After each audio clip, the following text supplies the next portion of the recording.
No early detection test for ovarian cancer, but you can dramatically reduce your risk of developing the disease. September is Ovarian Cancer Awareness Month, and one counselor is speaking out about the importance of being proactive. Taylor Deckert with tonight's Healthbeat 4. Over the last 2 years, Jesse Poskachil does a weekly telehealth day at the Junie Nyland Cancer Center as a genetic counselor for ovarian cancer.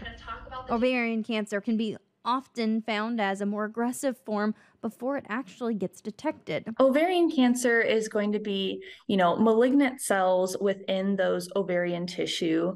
And that can be really hard to detect because we don't have great screening for it.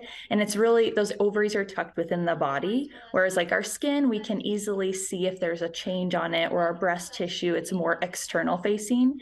The Ovarian Cancer Research Alliance says that 20% of ovarian cancers are caused by a genetic mutation.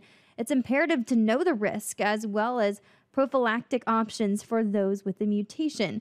70% of the most common and lethal ovarian cancers begin in the fallopian tubes. Particularly with ovarian cancer, we want to meet with all of those patients because there's a high chance it's going to be hereditary.